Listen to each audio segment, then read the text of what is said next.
네, 쇼미더 경제 시간입니다. 2022년 우리 경제는 고물가 충격과 잦은 기준금리 인상으로 유난히 힘든 상황에 직면했는데요.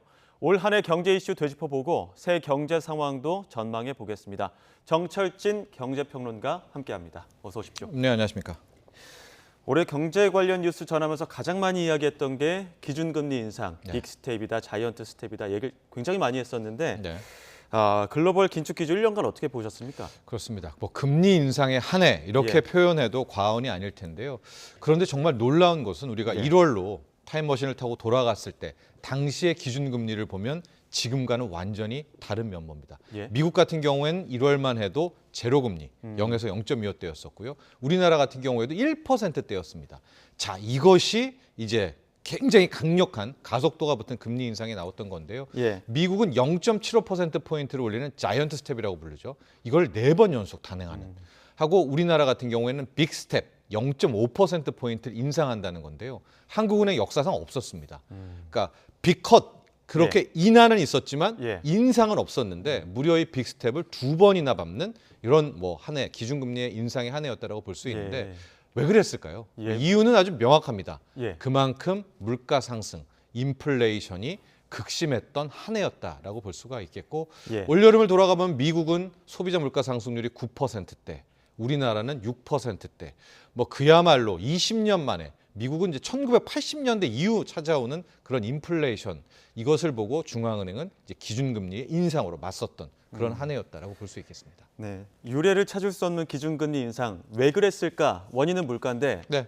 물가는 왜 오른 겁니까?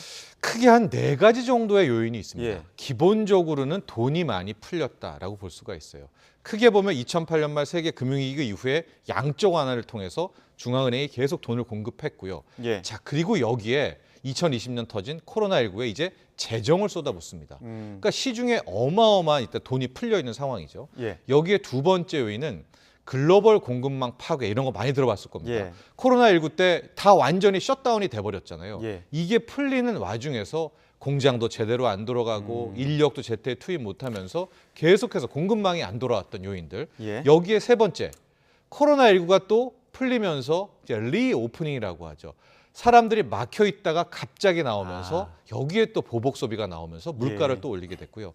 그리고 마지막이 실은 올 한 해 물가 상승의 쐐기를 박았는데 바로 연초 1월에 터졌던 우크라이나 전쟁입니다. 이 전쟁이 터지면서 국제 유가 상승, 뭐 배럴당 120달러까지 여름엔 튀어올랐었죠. 그리고 예. 국제 곡물가 상승, 이 4가지가 다 합친 뭐 이걸 요즘에 복합 인플레이션이라고 불리우는데 예. 이 정도의 강력한 인플레가 있었기 때문에 앞서 말한 것처럼 강력한 금리 인상이 뒤따랐다. 이렇게 정리해 볼 수 있겠습니다.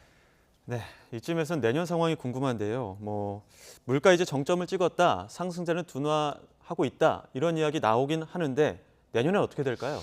일단 내년도 아직 긴장의 끈을 풀면 안 되겠죠. 근데 그럼에도 불구하고 이제 데이터, 통계를 좀 본다면 올 여름을 정점으로 해서 일단 소비자 물가 상승률은 미국도 그렇고요, 우리나라도 그렇고 뭐 유럽도 좀 늦기는 하지만 떨어지는 모습을 보이고는 있습니다. 예. 지금 나오고 있고 지금 저 표는 뭐냐면 중앙은행에서는 현재 나오는 소비자 물가 상승률도 중요하지만 저 기대 인플레이션에 더 초점을 맞추는데요. 예. 기대 인플레이션은 경제 참여자들이 1년 후에 물가가 어떻게 될까라는 거를 이제 응답하는 겁니다. 예. 그러니까 훨씬 중요하죠. 예. 사람들이 어떻게 느끼냐인데 잘 보시면은 가장 최근에 우리 한국은행이 나온 게 3.8%대까지 떨어졌습니다. 예. 그러니까 기대 인플레가 3자를 보였다는 것은 한국은행 입장에서 좀 부담을 덜고요. 미국도 1년 기대 인플레이션이 4%대까지 떨어졌었거든요.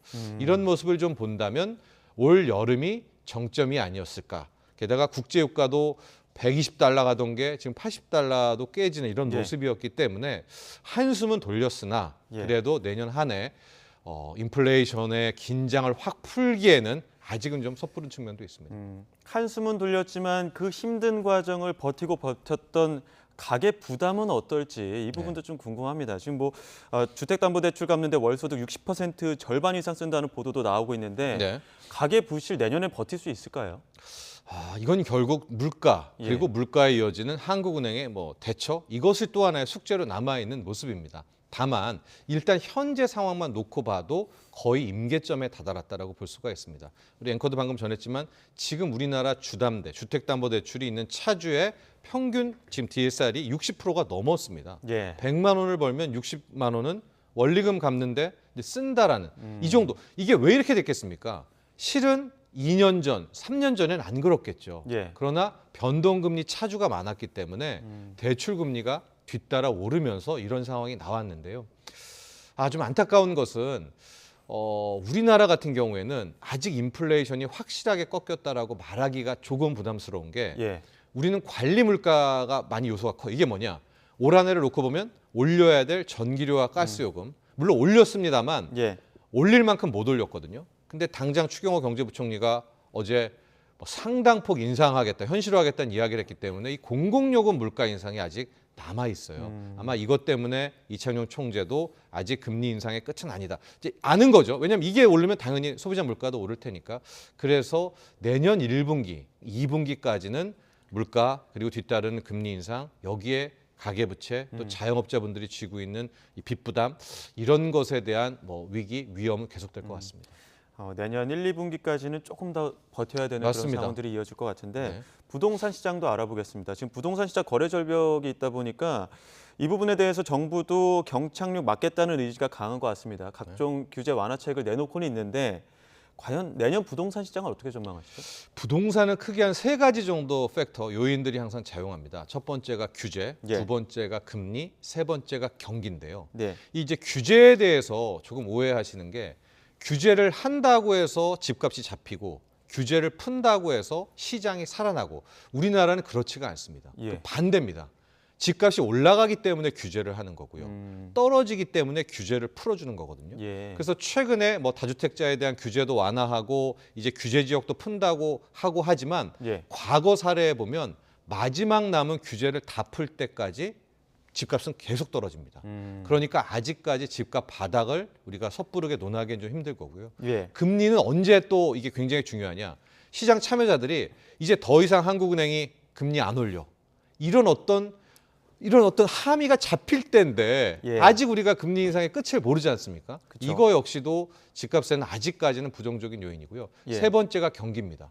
주식은 경기보다 3개월에서 6개월 앞서서 돕니다. 그러니까 내년 9월이 가장 힘들다고 하면 주식시장은 아마 3월에는 이미 바닥을 찍고 올라와 있을 텐데 실은 부동산은 동행합니다. 예. 그러니까 경기가 나쁠 때 집값이 계속 떨어지거든요. 근데 지금 우리 정부도 그렇고 내년 3분기가 가장 어렵다고 이야기를 하지 않습니까? 그렇다면 집값 역시도 내년 3분기까지는 좀 안타깝지만 약세의 흐름들이 이어질 가능성이 높다 이렇게 보여집니다.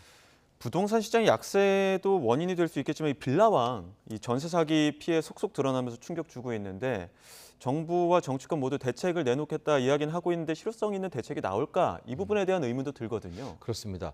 이게 이제 역전세는 아니라는 문제가 있고 지금 말씀하신 전세 사기라는 예. 이게 비슷한 것 같지만 좀 다릅니다. 이게 무슨 얘기냐? 어쨌든 전세 가격이 급락한 왜 급락했느냐? 매매 가격이 폭락하면서 전세도 이제 같이 떨어졌는데 예.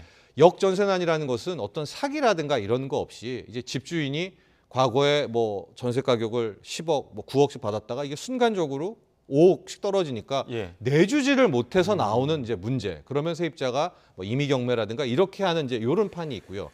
지금 이것도 문제지만 더 큰 문제는 일부러 고의적으로 전세 사기를 하는 이제 이게 지금 사회적 문제가 되고 예. 있는 거거든요.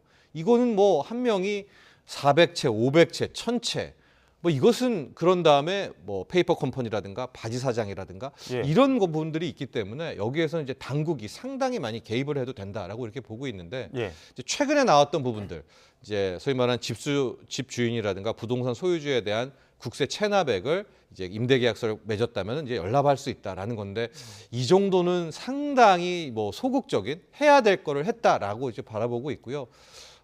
부동산 카페라든가 많은 부동산 전문가들이 이야기는 하지만은 50채 이상, 100채, 200채 이상의 임대 사업자라면 이건 상식적으로도 이게 좀 힘들잖아요. 예. 이런 것들은 실은 당국에서 일종의 좀 전수조사, 물론 프라이버시에 대한 침해 여부도 있지만 과연 그 임대사업자, 집주인의 자산 상태라든가 이런 것들은 한번 당국이 나서서 워낙 지금 전세값 급락이 심하니까요. 그런 것도 한번 고려해 볼 수 있지 않을까라고 제언하고 싶습니다. 예. 올해는 또 주식 투자자들의 한숨도 깊었습니다. 뭐 6층에 갇혔다, 뭐 7층에 갇혔다, 이거 뭐 손절해야 되느냐, 팔아야 되느냐, 버텨야 되느냐 이런 이야기 많은데 내년은 어떻습니까? 이제 원론적으로는 힘든 한 해가 될 겁니다. 예. 왜냐하면 내년을 지배하는 키워드가 경기 침체지 않습니까? 예. 경기가 계속 나빠지면 뭐 주식의 늘 함수 관계가 가장 높다고 하는 기업 실적도 나빠질 수밖에 없겠고요. 예. 주식도 굉장히 힘든 한 해가 될 것 같은데 그래도 좀 우리가 뭔가 이걸 상황을 좀 반전시킬 아니면 경기 침체가 오더라도 그 강도를 좀 낮게 예. 좀 덜 아프게 끝낼 수 있는 요인이 크게 두 가지 정도가 있는데요. 예. 첫 번째는 중국입니다.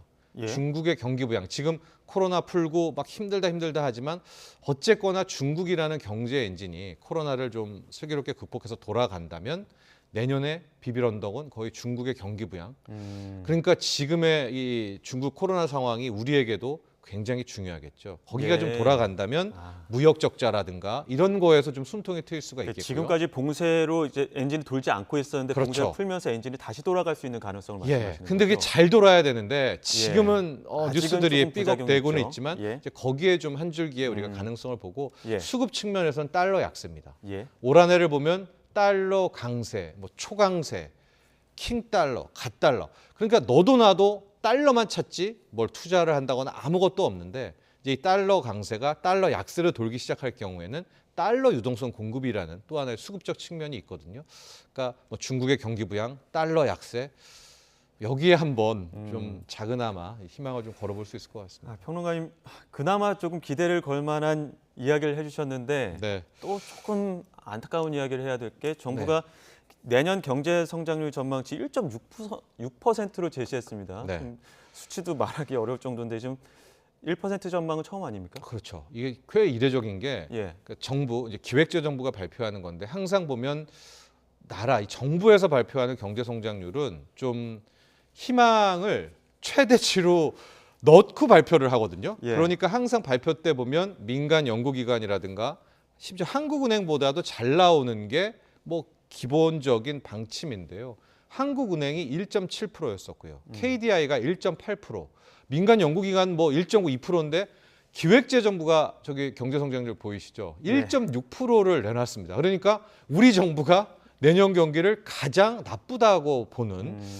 이런 좀 특이한 점을 발견했고 말씀하신 대로 1%대 전망이 IMF 외환 위기 이후에 처음입니다. 물론 이제 수정치가 있겠죠. 예. 저게 이제 올해도 하지만 내년 3월에도 하고 내년 여름에도 저 2023년 경제 전망치를 바꾸지만 그 전년도에 다음 해가 1%밖에 성장 못할 거야라는 게 IMF 터졌을 때 97, 98 이후에 처음 있는 일이거든요. 예. 그만큼 힘든 한 해를 정부도 예상하고 있고 왜 저러냐? 뭐 아마 다 알 겁니다. 이 물가 높은 고물가에 소비가 줄어들고요. 소비가 줄어드니까 기업들의 생산도 줄어들고 생산이 줄어드니까 투자도 줄어들고 생산, 소비, 투자 어느 것 하나 그렇게 희망적이지 않은 그런 한 해를 뭐 다른 것도 그렇지만 정부도 예측하고 있습니다. 월드컵 이후에 정부에서도 많이 인용했는데 중꺾마라고 하죠. 중요한 거 꺾이지 않는 마음. 그거밖에 어떻게 좀 없네요. 네, 대책을 그거밖에 추경호 없습니다. 부총리 그 뭐 수출과 투자에 집중하겠다. 네. 뭐 추경은 없다 이렇게 얘기를 했는데 내년 대책은 어떻게 세워야 된다고 보십니까? 그렇죠. 어제 경제부총리도 수출과 투자에 집중한다고 했는데 그 집중한다고 해서 이게 상대국, 예. 우리의 수입국들의 어느 정도 상황이 좋아져야 되잖아요. 뭐 예. 크게 중국과 미국일 텐데 그렇죠. 미국은 경제 성장률 전망치가 더 떨어지고 있고요. 게다가 미국 같은 경우에는 이미 올해 코로나19를 완전히 열은 그러니까 풀 가동했는데도 힘들다는 건 아니겠습니까? 예. 그렇기 때문에 앞서도 제가 두 가지 변수 얘기했지만 이제 중국 쪽 상황이 어떻게 엔진이 돌아가느냐에 따라서 지금 8개월 연속 무역 적자가 해결하는 뭐 여기에서 어쨌든 수출의 활로를 좀 찾아봐야 될 것 같고요. 투자 부분은 달러 약세입니다. 이제 달러들이 좀 더 많이 풀리면서 이것들을 가지고 한번 경기를 좀 끌어올리려는 이제 그런 게 관건이라 이렇게 볼 수 있겠습니다. 모쪼록 좀 희망적인 방향으로 갈 수 있었으면 하는 그런 바람입니다. 네. 지금까지 정철진 경제평론가와 함께 경제 이야기 짚어봤습니다. 오늘 말씀 고맙습니다.